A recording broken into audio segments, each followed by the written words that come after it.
अतीक के करीबियों पर ताबड़तोड़ एक्शन। प्रयागराज में जफर अहमद की प्रॉपर्टी पर चला बुलडोजर। लखनऊ में अतीक अहमद के फ्लैट पर छापा।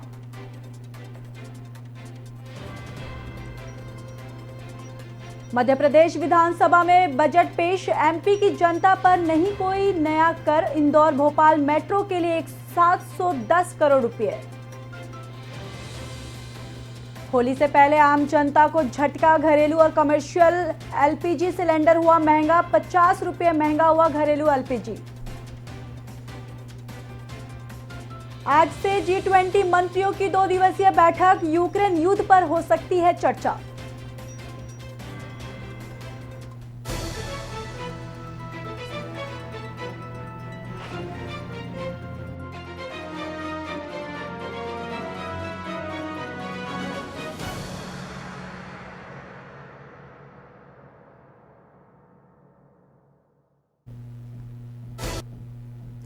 नमस्कार, बहुत स्वागत है आपका ओंकार न्यूज में। मैं हूं आपके साथ ज्योति यादव। तो बुलेटिन की शुरुआत करेंगे उत्तराखंड की खबरों के साथ। उत्तराखंड में 13 मार्च से विधानसभा बजट सत्र शुरू होने जा रहा है। इस सत्र को लेकर जहां सरकार एक ओर से अपनी तैयारियां की जा रही है, तो वही विपक्ष भी सरकार को घेरने की रणनीति में जुटा हुआ है। वही बताते चले कि पूर्व नेता प्रतिपक्ष प्रीतम सिंह ने कहा कि सत्र का समय काफी कम रखा गया है, लेकिन इस बीच हम मुस्तैदी से सभी मुद्दों को सदन के अंदर उठाएंगे। और साथ ही साथ उन्होंने ये भी कहा कि कांग्रेस विधानमंडल दल की बैठक में पार्टी की रणनीति भी तय की जाएगी।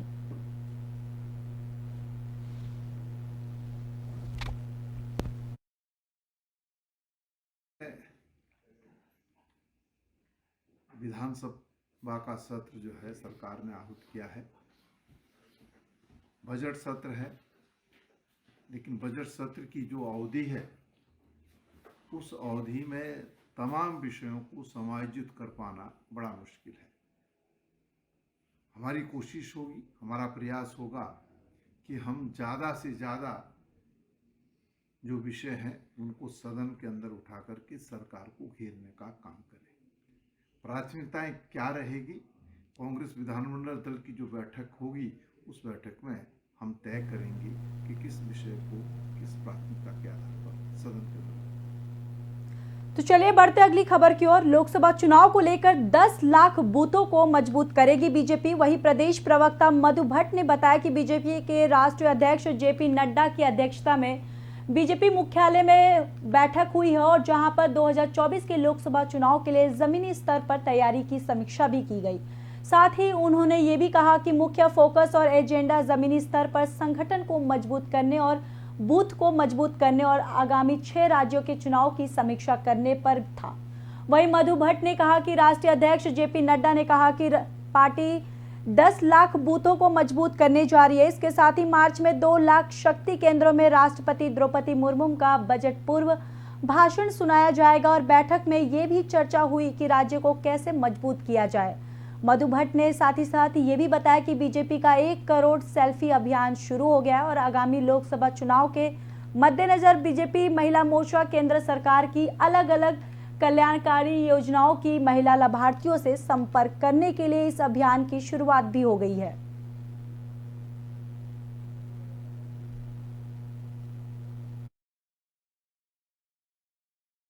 को लेकर जो ग्रास रूट पर हमारे जो कार्यकर्ता काम करते हैं, साथ में क्योंकि आपने देखा होगा जिस प्रकार की विभिन्न जो योजनाएं चलती है, चाहे अटल आयुष्मान योजना हो, चाहे हमने कोविड वैक्सीन को लेकर जो कार्य किए, बूथों को लेकर बूथ की टीम हमारी जब मजबूत रही, उसी के आधार पर ये काम बिल्कुल तेजी से और बिल्कुल ग्रास रूट पर चले।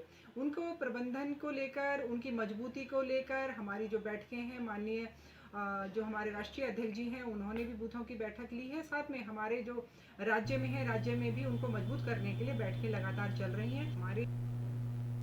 तो वहीं विगत 23 जनवरी से आंगनबाड़ी कार्यकर्ता और सहायिका संघ अपने 6 सूत्रीय मांगों को लेकर हड़ताल पर चली हैं। बताते चले कि विधानसभा चुनाव 2018 के दौरान कांग्रेस पार्टी ने आंगनबाड़ी कार्यकर्ताओं और सहायिकाओं का समर्थन करते हुए उनकी मांगों को मानकर सरकार बनने पर जन घोषणा पत्र में कांग्रेस द्वारा जो वादा किया गया था और वायदे को पूरा करने का आश्वासन भी दिया था, इसी सभी बातों को पूरा करवाने के लिए जगदलपुर में बीजेपी महिला मोर्चा अपना समर्थन देने पहुंची। जहां उन्होंने बीजेपी महिला मोर्चा अध्यक्ष सुधा मिश्रा ने कहा कि भूपेश सरकार महिला बहनों के साथ अन्याय कर रही है। गंगा जल की कसम खाकर जन घोषणा पत्र में आंगनबाड़ी कार्यकर्ताओं से किए गए वादों का आज तक पूरा नहीं कर पाई है। यह महिलाओं का अपमान है और उनके साथ किया गया ये छल है। साथ ही साथ उन्होंने ये भी कहा कि कांग्रेस की भूपेश सरकार अगर जल्द से जल्द महिलाओं से किया गया वादा पूरा नहीं करती तो इन महिलाओं के हक में उग्र आंदोलन भी किया जाएगा।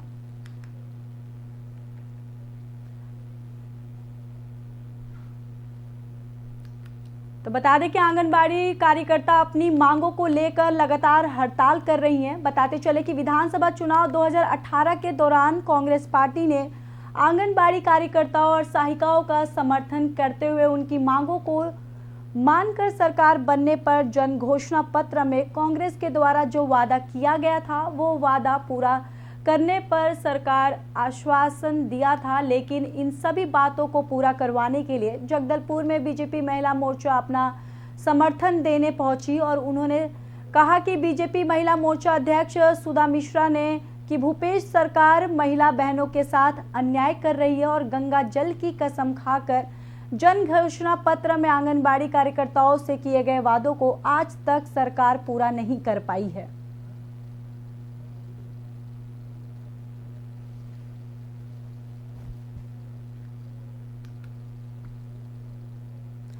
वहीं विधानसभा से हटाए गए 288 कर्मचारियों को लेकर कांग्रेस ने मांग की है कि उनकी बहाली की जाए। उधर बीजेपी के वरिष्ठ नेता और पूर्व कानून मंत्री सुब्रमण्यम स्वामी ने कहा कि यह नियम 14 का उल्लंघन है और वह इस मामले में कोर्ट भी जाएंगे। इसको लेकर विधानसभा अध्यक्ष रितु खंडूरी ने कहा कि यह मामला पहले भी सुप्रीम कोर्ट में गया था और सुप्रीम कोर्ट ने मामले को क्लीन चिट दी है। उन्होंने कहा कि अगर सुब्रमण्यम स्वामी को ऐसा लगता है यह गलत हुआ है तो वह सुप्रीम कोर्ट जा सकते हैं।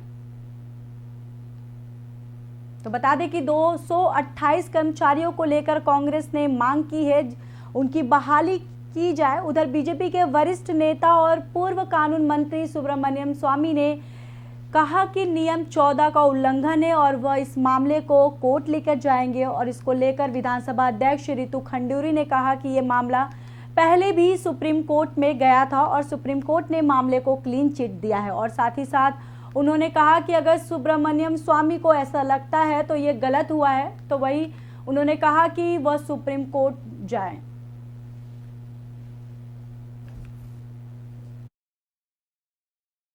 कभी तो कहा हटाओ, कभी कहा लगाओ, कभी कहा वापस लो। तो पॉलिटिकल चीजें कब तक चलेंगी उस उत्तराखंड में?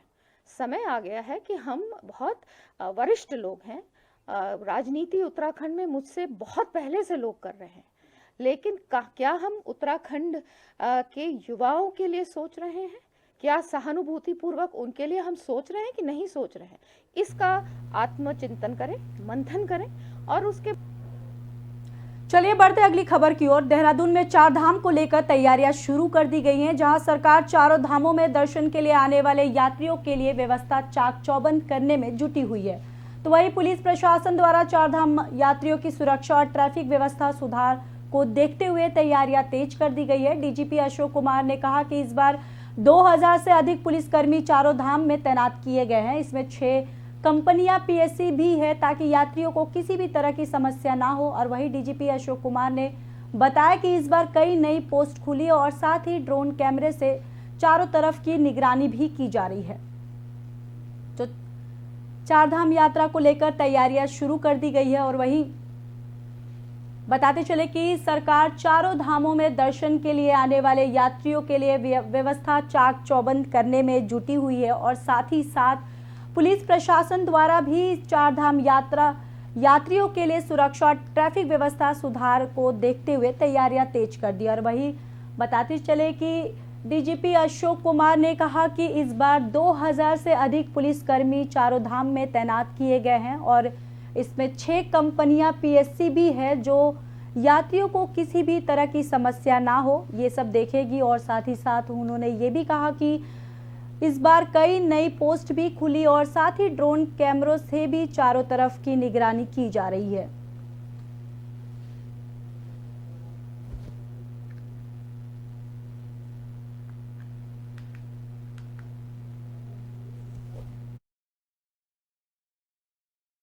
देखिए, चार धाम की हमारी पूर्व की भांति पूरी तैयारियां हैं और हर बार हम प्रयास करते हैं कि कुछ ना कुछ और बेहतर करें। अभी हमने 2000 के करीब पुलिसकर्मी लगाए हैं, उसमें 6 कंपनी पीएसी भी है। एसडीआरएफ की टीमें 28 जगह लगी हैं चार धाम यात्रा रूटों पर, और जल पुलिस की भी टीमें 16 जगह पर लगी है।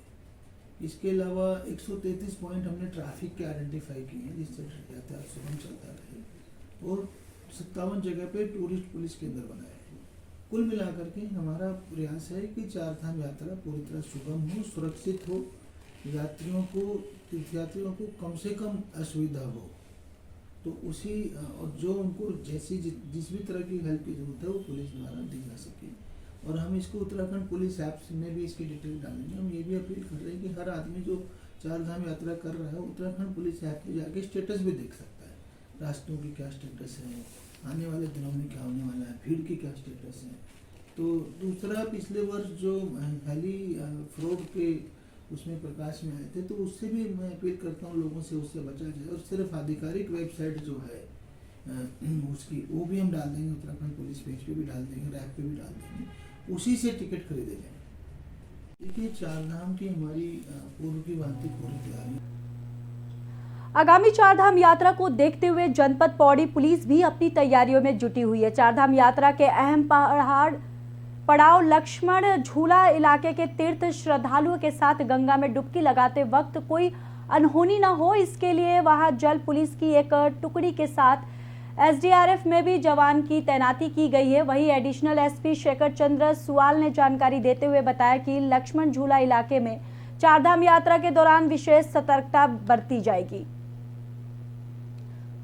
तो चारधाम यात्रा को देखते हुए बताते चले कि पुलिस भी अपनी तैयारियों में जुट गई है और वही चारधाम यात्रा के लिए अहम पड़ाव लक्ष्मण झूला इलाके के तीर्थ श्रद्धालुओं के साथ गंगा में डुबकी लगाते वक्त कोई अनहोनी ना हो, इसके लिए वहां जल पुलिस ने एक टुकड़ी के साथ एसडीआरएफ टीम को तैनात कर दिया गया है। और वही एडिशनल एसपी शेखर चंद्र सुवाल ने जानकारी देते हुए बताया कि लक्ष्मण झूला इलाके में चारधाम यात्रा के दौरान विशेष सतर्कता बरती जाएगी। महत्वपूर्ण पड़ाव होता है वो ऋषिकेश के पास है, तो वहाँ पर हमारी जल पुलिस की एक यूनिट होती है और एसडीआरएफ लगातार वहाँ पे काम करती है।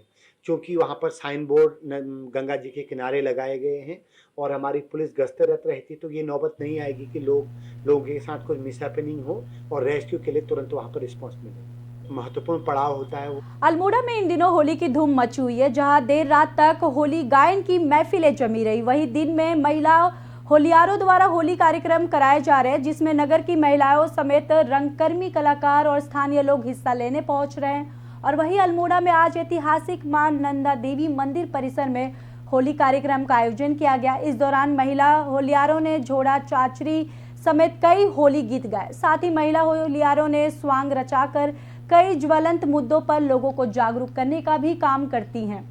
वही पखड़ी होली यहाँ की असली पहचान है। गीता मेहरान ने कहा कि होली एक ऐसा त्योहार है जिसमें सभी धर्म जाति के लोग आपस में सभी गिले शिकवे मिटवा कर गले लगते हैं और एक दूसरे को शुभकामनाएं देते हैं। तो बता दें कि होली को लेकर अल्मोड़ा में इन दिनों होली की धूम मची हुई है, जहां पर देर रात तक होली गायन की महफिलें जमी रही और वही दिन में महिला होलियारों द्वारा होली कार्यक्रम कराए जा रहे हैं।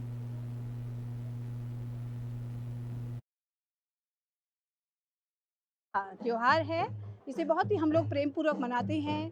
प्रेम और स्नेह की एक परिभाषा होली देता है और अपने सारे लोग अपने गिले शिकवे मिटा करके एक दूसरे के परस्पर गले मिलकर के होली की एक दूसरे को शुभकामनाएं देते हैं और अपने धर्म चाहे जाति धर्म संप्रदाय को छोड़ करके सब लोग एक बंधन में बंध करके एक भाईचारे का संदेश देते हैं। अभी में महिलाओं ने जो ये होली का आयोजन किया है, खड़ी होली है और ये हमारी परंपरागत होली यही है हमारा, जिसको लोक पर्व को इसी तरीके से मनाया जाता है। बैठी होली जो शास्त्रीय रंगों पर आधारित जो होलियां हैं उसका एक अलग स्वरूप है, लेकिन ये जो हमारी कुमाऊं की हमारे पूरे पर्वत की जो होली है वो यही खड़ी होली है, यही हमारी लोक परंपरा है। हमारे वहाँ पर उत्तराखंड के अंदर जो भी त्योहार होते हैं उसमें मुख्य त्योहार होली का भी है।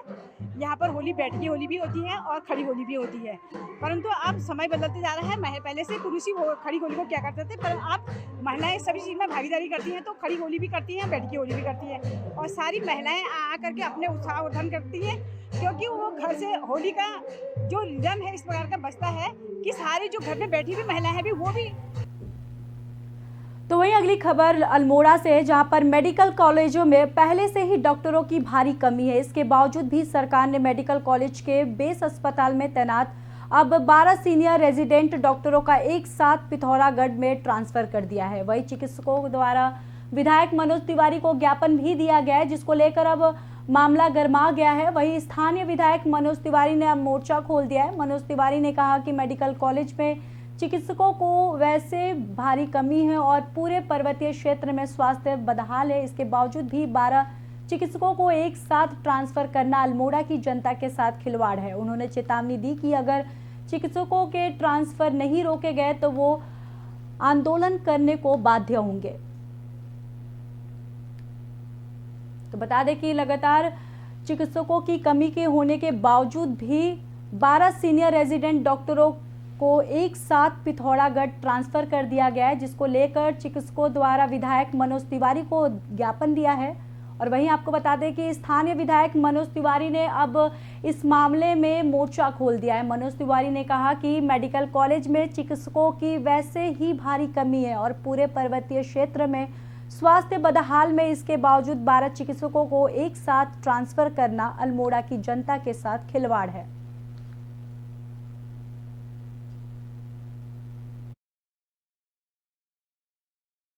राज्य बनने के बाद जो स्वास्थ्य विभाग की पर्वतीय क्षेत्र में स्थिति बहुत अच्छी नहीं थी, इसको देखते हुए कांग्रेस के शासनकाल में इस अल्मोड़ा कॉलेज की मेडिकल की स्वीकृति दी गई थी और उसके पश्चात कांग्रेस के शासनकाल में जब मैं विधायक के रूप में था बहुत तीव्र गति से इस निर्माण कार्य को प्रारंभ किया गया।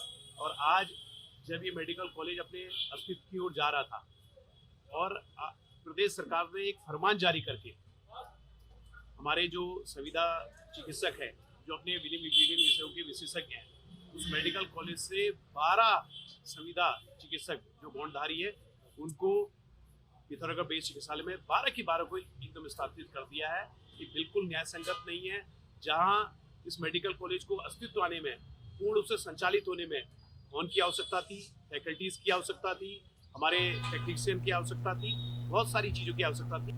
देखिए, योग नगरी ऋषिकेश में अंतर्राष्ट्रीय योग महोत्सव की शुरुआत हो रही है। बता दें कि सुबह से ही पावन गंगा के किनारे 6 प्रमुख योग स्थानों के कुशल निरीक्षण में योग सत्र की शुरुआत हुई है। देश विदेश से आए लोगों ने योग सत्र में हिस्सा लिया। वहीं योग के बाद आज आर्ट ऑफ लिविंग की तरफ से एक ध्यान सत्र का भी आयोजन किया गया। इसके बाद दिन भर योग महोत्सव में कई सत्र होंगे। और वहीं आपको बताते चले कि उत्तराखंड के मुख्यमंत्री पुष्कर सिंह धामी शाम को इस महोत्सव का औपचारिक उद्घाटन करेंगे। उत्तराखंड पर्यटन विभाग की तरफ से आयोजित यह योग महोत्सव 7 मार्च तक चलेगा।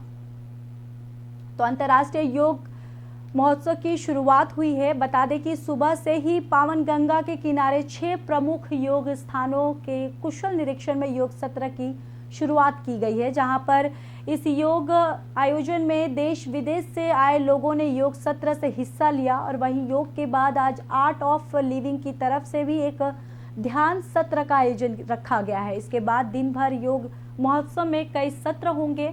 और इसके बाद बताते चले कि मुख्यमंत्री पुष्कर सिंह धामी शाम को इस महोत्सव का औपचारिक उद्घाटन भी करेंगे, जहां पर उद्घाटन पर्यटन विभाग की तरफ से आयोजित यह योग महोत्सव 7 मार्च तक चलेगा।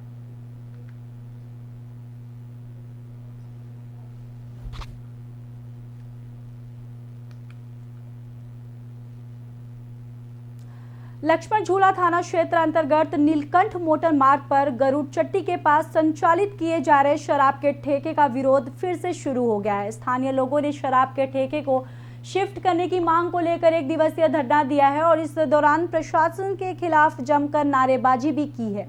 वहीं धरने की सूचना मिलने पर पहुंची पुलिस जहां धरने दे रहे लोगों को समझाकर उठाने का प्रयास किया, लेकिन अपनी मांग को लेकर निर्धारित समय तक लोग धरने पर बैठे रहे। इस दौरान लोगों ने आरोप लगाया कि रसूख के बल पर ठेकेदार मिलीभगत से रत्ता पानी के नाम पर आवंटित हुए शराब के ठेकों को गरुड़ चट्टी मंदिर के पास उदयपुर तल्ला में संचालित कर रहा है।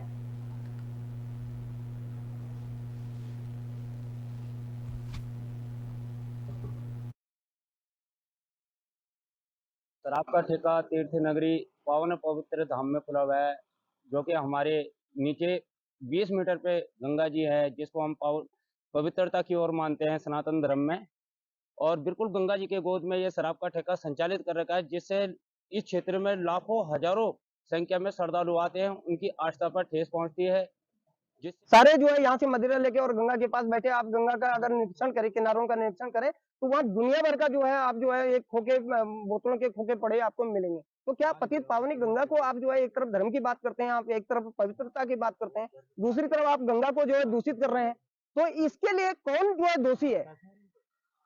दूसरी बात, ये पार्क क्षेत्र के अंतर्गत है। आप ही कहते हैं कि जो है पार्क क्षेत्र में मदिरा की दुकान नहीं होनी चाहिए, सेंसिटिव जोन क्षेत्र के अंतर्गत है, टाइगर रिजर्व जोन क्षेत्र के अंदर। और सबसे बड़ी बात है कि टाइगर रिजर्व जोन होने के साथ साथ एलिफेंट की मूवमेंट यहाँ लगातार बनी हुई। तो बढ़ते अगली खबर की ओर। रामनगर में एक युवक ने फांसी लगाकर आत्महत्या कर लिया, जिसके बाद मृतक के परिजनों में कोहराम मचा हुआ है। वही घटना के संबंध में पुलिस क्षेत्राधिकारी बलजीत सिंह भाकुनी ने बताया कि ग्राम बेलपडाव के रोहित रोताला नाम के एक युवक ने अपने घर में अज्ञात कारणों के चलते फांसी लगाकर आत्महत्या कर ली। और वही घटना की जानकारी मिलने पर मौके पर पुलिस पहुंची, जहां शव को कब्जे में लेकर पोस्टमार्टम कराने के बाद शव को परिजनों में सौंप दिया है।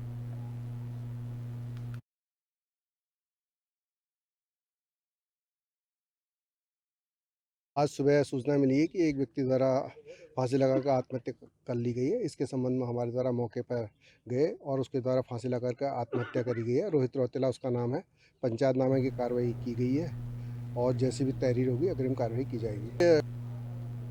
सीएफओ नरेंद्र सिंह कुंवर लक्सर पहुंचे, जहां उन्होंने तहसील परिसर में स्थित अग्निशमन विभाग कार्यालय का वार्षिक निरीक्षण किया। नरेंद्र सिंह कुंवर ने पावर उपकरणों के साथ ही सभी दस्तावेजों की बारीकी से चेक किया। वहीं नरेंद्र सिंह कुंवर ने बताया कि लक्सर में उनके विभाग का अपना फायर स्टेशन नहीं है, इसलिए तहसील परिसर में ही फायर स्टेशन बनाया गया है। आपातकाल में यहां से फायर की गाड़ी निकालने में भी परेशानी होती है और अभी फरार फायर स्टेशन का मामला कोर्ट में विचाराधीन है, लेकिन जल्द ही फायर स्टेशन स्थापित करने की भी कवायद शुरू की जाएगी।